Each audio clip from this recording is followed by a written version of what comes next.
নমস্কাৰ সকলোকে স্বাগতম জনাইছোঁ মোৰ ইউটিউব চেনেল মৃণালছ ইনফিনিটিলৈ। বহুদিনৰ বিৰতিৰ মূৰত সহযাত্ৰী গোটৰ বিগত উৰিষ্যা ভ্ৰমণৰ তৃতীয়টি খণ্ডটি আপোনালোকলৈ আগবঢ়াব ওলাইছোঁ। প্ৰথম দুটি খণ্ডৰ ভিডিঅ'ত আমি উৰিষ্যালৈ যাত্ৰা কৰা, তাত উপস্থিত হোৱা আৰু প্ৰথম দিনা চিল্ক হ্ৰদ ইত্যাদি চোৱা বিষয়বোৰ সামৰা হৈছিল। প্ৰথম দুটি খণ্ডৰ লিংক ডেছক্ৰিপশ্যনত দিয়া আছে আৰু আপোনালোকে ইচ্ছা কৰিলে তাক চাব পাৰে। বিভিন্ন কাৰণত আৰু বিভিন্ন ব্যস্ততাৰ বাবে তৃতীয় খণ্ডটো দিয়া হোৱা নাছিল যদিও আজি আপোনালোকলৈ তৃতীয় খণ্ডটি আগবঢ়ালোঁ। আশা কৰোঁ সকলোৱে আঁকোৱালি ল'ব।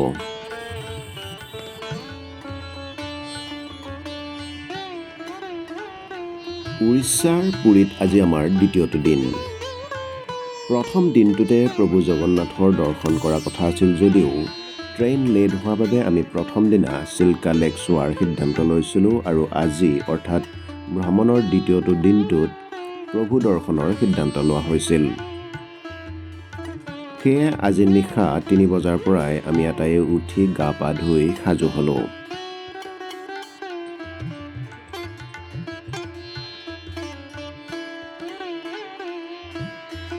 ইতিমধ্যে কালি কথা পাতি থোৱা পাণ্ডাজন আহি পালে।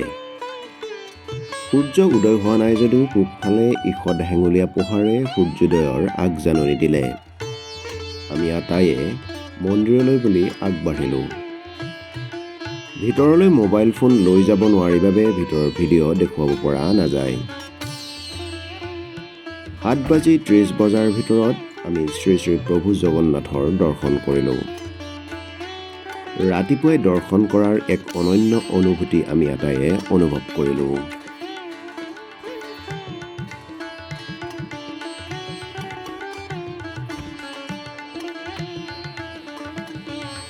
ৰাতিপুৱা 10 মান বজাত এইবাৰ আমি আটাইয়ে পুৰী বিচলৈ বুলি ওলালোঁ।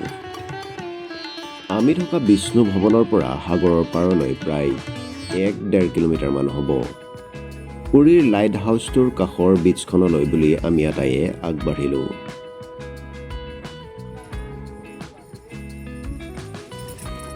(2009-10) চনত তাত যাওঁতে দেখা পুৰী বিচ আৰু আজি দেখা পুৰী বিচৰ মাজত আকাশ পাতাল প্ৰভেদ।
আচ্ছা, আজিৰ হেৰিটো কওক।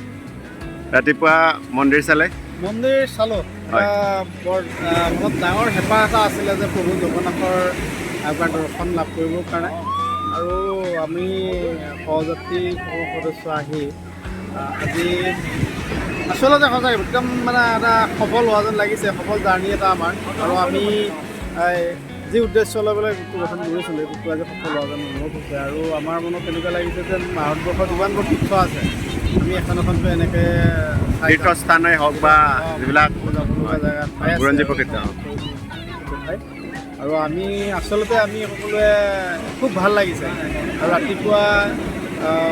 খুব ৰাতিপুৱাই আমি দৰ্শন কৰাৰ পিছত আমাৰ এতিয়া আমি সাগৰৰ পাৰত আহিছোঁ, পিছত আকৌ কথা পাতিম।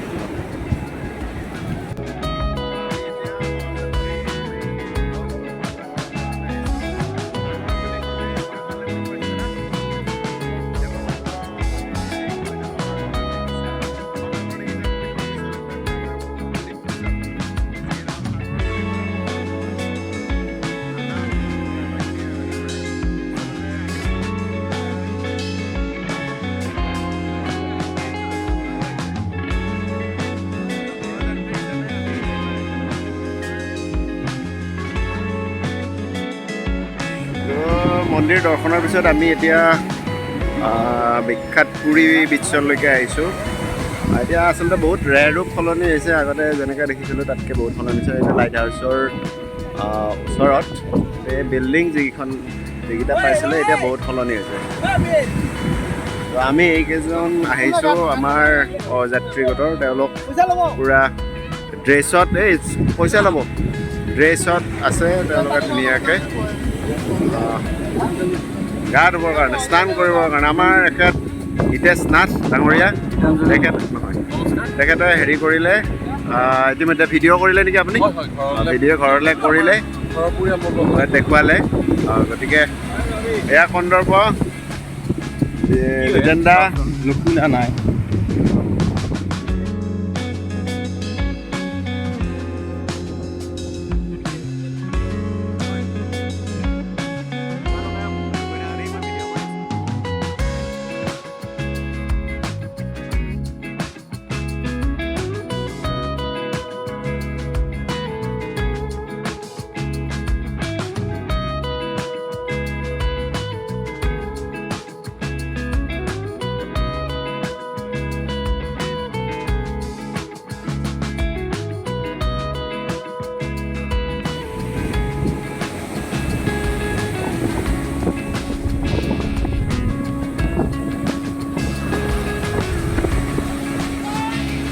আমাৰ সহযাত্ৰী মানে গোটৰ আমাৰ কিছুসংখ্যক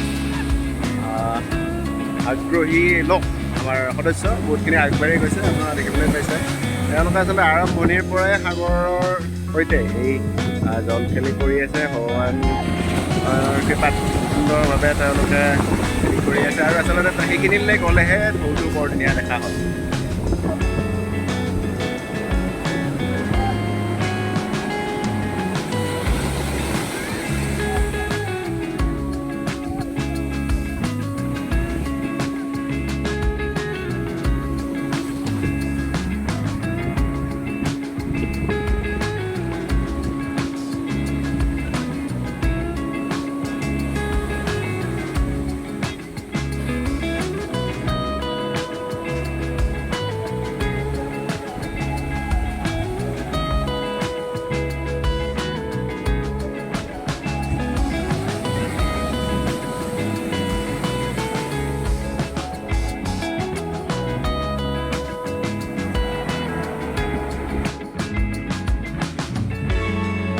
এনেদৰে প্ৰায় 2 ঘণ্টামান সাগৰৰ পাৰত কটাই আমি আকৌ বিষ্ণু ভৱনলৈ বুলি উভতি আহিলোঁ।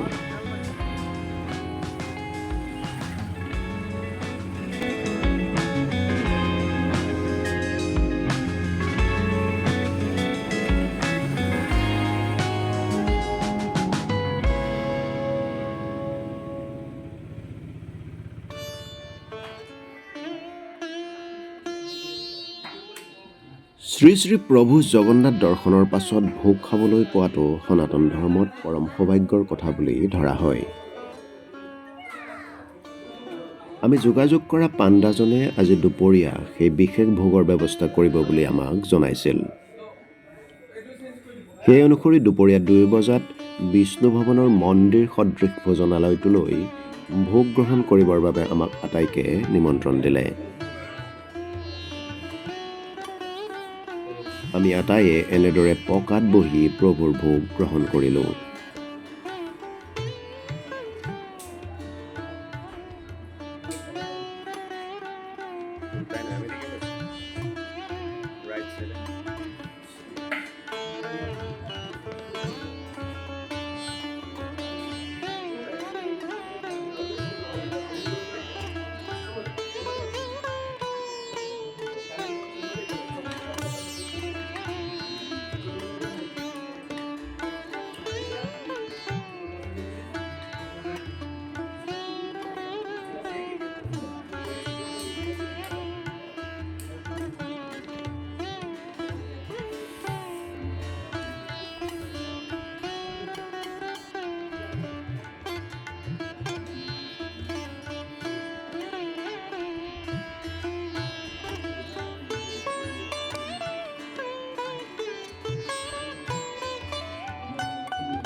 আবেলি সময়ত জগন্নাথ মন্দিৰৰ পতাকা সলনি কৰা দৃশ্য আমি আটাইয়ে উপভোগ কৰি আপ্লুত হ'লোঁ।